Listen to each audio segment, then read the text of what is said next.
tous, tous ceux qui sont là, qui me voient et qui m'entendent, au nom de Jésus, je veux vous dire que Jésus-Christ vous aime.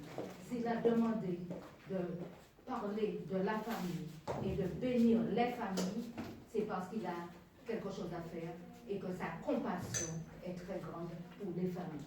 Amen. Amen. Aujourd'hui, je vais vous parler de libérer la famille de l'occultisme. L'occultisme est un thème très important et nous concerne tous. Cette pratique était formellement interdite par l'Éternel. Je vous indique le plan que j'ai suivi. En premier, la définition.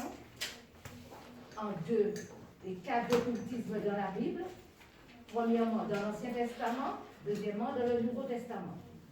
En trois, la délivrance. Les cas de délivrance dans la Bible.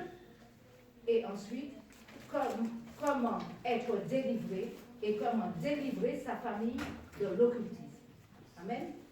Et pour terminer, nous allons faire une prière individuelle. Nous aurons une prière individuelle. Alors, la définition. L'occultisme, c'est l'ensemble des sciences occultes et des pratiques qui s'y rattachent.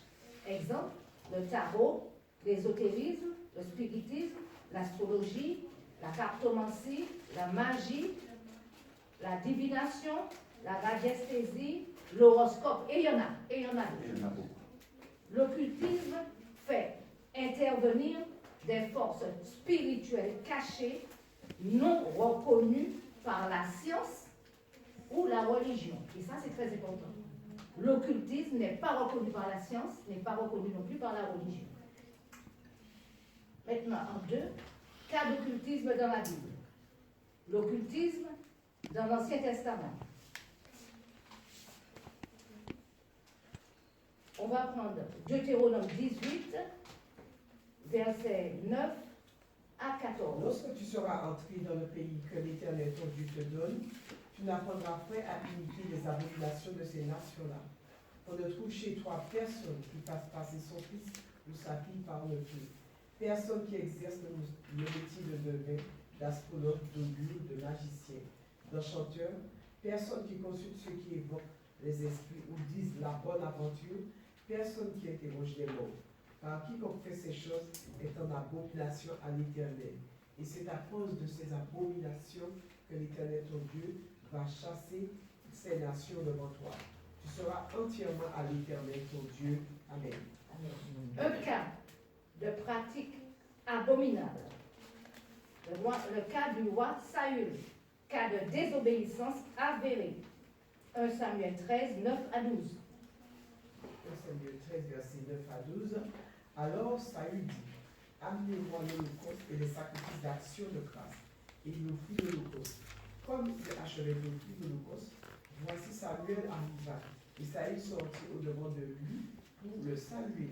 Samuel dit, qu'as-tu fait? Saül répondit, lorsque j'ai vu que le peuple se dispersait loin de moi et que tu n'arrivais pas au terme fixé et que les Philistins étaient assemblés à Michmash, je me suis dit, les Philistins vont descendre proprement à Gilgal et je n'ai pas imploré l'Éternel. C'est alors que je me suis fait violent. Guerre entre Israël et les Philistins, et le prophète Samuel avait demandé d'attendre 7 jours pour offrir l'holocauste. Mais Saül a désobéi, ne voyant pas Samuel arriver. Conséquence, il fut rejeté par l'Éternel. Plus grave encore, il consulta une magicienne en dehors, ce que nous lisons dans 1 Samuel 28, versets 6 à 19. 1 Samuel 28, versets 6 à 19. Saül consulta l'Éternel et l'Éternel ne lui répondit pas. Important, il a consulté, l'Éternel l'avait déjà rejeté. Donc il a consulté inutilement. L'Éternel ne lui a pas répondu. Ni par des songes, ni par l'Urim, ni par les prophètes. Et Saül dit à ses serviteurs, cherchez-moi une femme qui évoque les morts, et j'irai la consulter. Ses serviteurs lui dirent, voici à Londres, il y a une femme qui évoque les morts.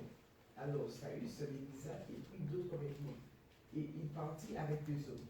Ils arrivèrent de nuit chez la femme. Saül lui dit, prédis-moi l'avenir en évoquant un mort, et fais-moi monter celui que je te dirai.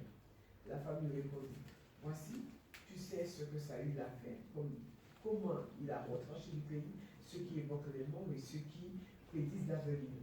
Pourquoi donc tends-tu un pied visage contre terre et se prosterna? Samuel dit à Saül, pourquoi m'as-tu troublé en me faisant monter? Saül répondit, je suis dans une grande détresse. Les Philistins me font la guerre et Dieu s'est retiré de moi. Il ne m'a répondu ni par des prophètes, ni par des songes. Et je t'ai appelé pour que tu me fasses connaître ce que je dois faire. Samuel dit, pourquoi donc me consultes-tu? Puisque l'Éternel s'est retiré de toi et qu'il est devenu ton ennemi. Arrête un moment. Écoutez, Amen. pourquoi donc me consultes-tu, puisque l'Éternel s'est retiré de toi et qu'il est devenu ton ennemi?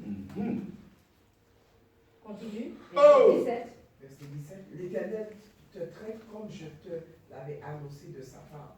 L'Éternel a déchiré la royauté entre tes mains et l'a donné à un homme, à David. Tu n'as point obéi à la voix de l'Éternel. Tu n'as point fait sentir à Amalek l'ardeur de sa colère. Voilà pourquoi l'Éternel te traite aujourd'hui de cette manière. Et même l'Éternel livrera Israël avec toi entre les mains des Philistins. Demain, toi et tes fils, vous serez avec moi. Et l'Éternel livrera le camp d'Israël entre les mains des Philistins. Amen. Est-ce que vous avez bien compris ce qui s'est passé? L'Éternel s'est retiré de Saül, mais tous ceux qui l'accompagnaient ont péri en même temps. Donc, faisons attention. Faisons attention. Donc, et pourtant, les Hébreux savaient que cela était interdit. Lévitique 19, verset 31. Lévitique 19, verset 31. Ne vous tournez point vers ceux qui évoquent les esprits, ni vers les devins. Ne les recherchez point de peur que de vous souiller avec eux. Je suis l'Éternel, votre Dieu. Conséquence, Lévitique 20, verset 6. Lévitique 20, verset 6. Si quelqu'un s'adresse aux morts et aux esprits pour se prostituer après eux, je tournerai ma face contre cet homme. Je le retrancherai du milieu de son peuple. Amen. Donc, maintenant, nous allons voir l'occultisme dans le Nouveau Testament. Donc, il s'agit du cas de Simon le magicien. Le contexte nous révèle que l'Église est persécutée. Un diable se rend à Samarie, il fait des miracles grâce à l'action du Saint-Esprit. Acte 8, verset 7. Car des esprits impurs sortirent de plusieurs démoniaques en poussant de grands cris et beaucoup de paralytiques et de boiteux furent guéris. Amen. Et le personnage important y exerçait la magie, Simon. Mais on va lire Acte 8, 9 à 13. Acte 8, verset 9 à 13. Il y avait auparavant dans la ville un homme nommé Simon qui, se donnant pour un personnage important, exerçait la magie et provoquait l'étonnement du peuple de la Samarie. Tous, depuis le plus petit jusqu'au plus grand, l'écoutaient attentivement et disaient, celui-ci est la puissance de Dieu, celle qui s'appelle la Grande. Ils l'écoutaient attentivement parce qu'il les avait longtemps étonnés par ses actes de magie. Mais quand ils lui crurent à Philippe, qui leur annonçait la bonne nouvelle du royaume de Dieu et du nom de Jésus-Christ. Du nom de Jésus-Christ, important. Hommes et femmes se firent baptisés. Jusqu'à 13, Simon lui-même crut et après avoir été baptisé, il ne quittait plus Philippe et il voyait avec étonnement les miracles et les grands prodiges qui s'opéraient. Amen. Autre cas, l'apôtre Paul qui est à Éphèse, et là il opère des délivrances, des miracles. Et alors, acte 19, verset 18-19. Acte 19, verset 18-19. Plusieurs de ceux qui avaient cru venaient confesser et déclarer ce qu'ils avaient fait. Et un certain nombre de ceux qui avaient exercé les arts magiques, ayant apporté leur livre, les brillèrent devant tout le monde. Nous arrivons maintenant à la délivrance. Oh! On va voir le cas de l'apôtre Paul et de l'esprit de Python. La femme qui prophétisait prononçait des paroles très recherchées par le peuple, mais ces paroles ne provenaient pas du Saint-Esprit. Donc, l'apôtre Paul la fit taire. Acte 16, 16-17. Nous allions au lieu de Python, un servant qui avait un esprit de Python et qui, en devinant, procurait un grand profit à ses maîtres, vint au-devant de nous et se mit à nous suivre, Paul et nous. Elle criait, ces hommes sont les serviteurs du Dieu très haut et ils vous annoncent la voie du salut. Amen. Amen. Et verset 19. Les maîtres de la servante, voyant disparaître l'espoir de leur vie, se saisirent de Paul et de Silas et les traînèrent sur la place publique devant les magistrats. Et ils sont mis en prison, mais Dieu est avec eux. Nous savons ce qui va se passer après. Amen. Amen. Toujours dans le 3, la délivrance. Maintenant, nous allons voir comment délivrer sa famille de l'occultisme. Amen. Comment délivrer sa famille de l'occultisme. Il faut d'abord être délivré soi. Amen. Amen. Donc, tout d'abord, il faut confesser ses pratiques, ce qu'on a fait, se repentir, persévérer dans la vie nouvelle avec Jésus-Christ. Matthieu 3, verset 8. Il s'agit de Jean le Baptiste qui parle. Matthieu 3, verset 8. Produisez donc du fruit digne de la repentance. Amen. Luc 3, 8. Luc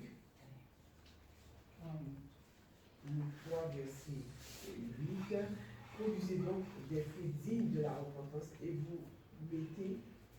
ne vous mettez pas à dire en vous-même, nous avons Abraham pour père, car je vous déclare que de ces pierres, Dieu peut susciter des enfants à Abraham. Amen. Amen. On a vu précédemment dans Actes 19, versets 18 et 19, que les gens confessaient leurs péchés, qu'ils détruisaient les livres qu'ils avaient, etc. Nous aussi, il faut confesser partout où nous sommes passés. Partout où nous sommes passés. Même si c'est une fois qu'on a lu l'horoscope, il faut le confesser. Il faut reconnaître toutes les erreurs qu'on a pu commettre et les déposer au pied de Jésus-Christ. D'abord, soi-même. D'abord, être libéré soi-même de tout ce qu'on a fait, de ce qu'on a lu, de ce qu'on a entendu. Amen. Ensuite, déclarer que je suis libre de Satan et des pratiques de sorcellerie. Des pratiques de sorcellerie de tes parents, de tes arrière-grands-parents. Déclarer, même si tu ne les as pas connus, déclarer que tu es libre de tout ça. Parce que là, ça continue sur toi. Et ça va continuer. Si tu ne le déclares pas, si tu ne le confesses pas, tes enfants, tes petits-enfants vont en hériter. Déclarer que tu es libre de toute sorcellerie, de toute pratique qui ne sont pas à la gloire de Dieu. Amen. Et vous coupez tous les liens générationnels. Amen. Tous les liens générationnels, il faut les couper. Amen. Mais le faire avec force, avec vigueur, avec détermination. Amen. Si vous le faites comme ça, ça ne va pas réussir. Et demandez à Dieu de vous aider à le faire. De vous aider, de faire remonter tout ce que vous avez oublié. Faire remonter tout ce que vous avez oublié. Amen. Psaume 2, verset 3. Brisons leurs liens, délivrons-nous de leurs chaînes. Amen. Amen. Et si tu as fait ça avec foi, tu places ta famille et tu te places sous le sang de Jésus. Tu te places sous le sang de Jésus et rien ne pourra t'arriver après. Amen. Acte 20, verset 28. Acte 20, verset 28. Prenez donc garde à vous-même et à tout le troupeau sur lequel le Saint-Esprit vous a établi évêque pour paître l'Église du Seigneur, qui s'est acquise par son propre sang. Amen. Le sang. Nous sommes tous ceux qui sont ici, tous ceux qui m'entendent, ils sont sous le sang de Jésus s'ils le réclament. S'ils réclament le sang de Jésus avec foi et dans l'obéissance à la parole. Dans l'obéissance à la parole. Dieu est grand, c'est le Tout-Puissant et il sera avec nous. Amen. Obéir, il faut obéir. Toi et ta famille aux lois et aux ordonnances de Dieu. Deutéronome 27, verset 10. Deutéronome 27, verset 10. Tu obéiras à la voix de l'Éternel ton Dieu et tu mettras en pratique ses commandements et ses lois que je te prescris aujourd'hui. Amen. Il faut pratiquer le jeûne et la prière pour la famille. Non seulement pour soi, mais pour sa famille. Matthieu 17, 21. Matthieu 17, verset 21.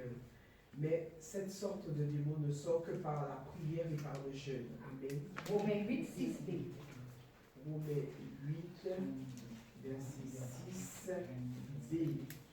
Tandis que l'affection de l'esprit, c'est la vie et la paix. Voilà, l'affection de l'esprit, c'est la vie et la paix. Alors, si nous avons fait ce travail en nous-mêmes et pour notre famille, croyons que nous sommes en paix à ce moment-là. En paix.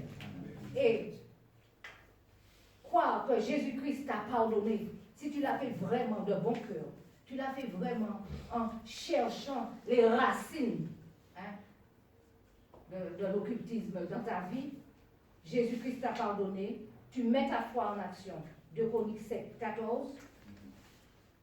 2 Chroniques 7, verset 14. Si mon peuple, ce qui est invoqué mon nom, s'humilie, prie et cherche ma face, et s'il se détourne de ses mauvaises voies, je l'exaucerai des cieux, je lui pardonnerai son péché et je guérirai son pays. Amen. 1 Thessaloniciens 5, verset 8. 1 Thessaloniciens 5, verset 8. Mais nous qui sommes du jour, soyons sobres, ayant revêtu la cuirasse de la foi et de la charité, et ayant pour casque l'espérance du salut. Amen. Amen. L'espérance. Quand nous aurons fait ce travail en nous, croyons que Christ est avec nous et que nous le rejoindrons dans la vie éternelle. Amen. Amen.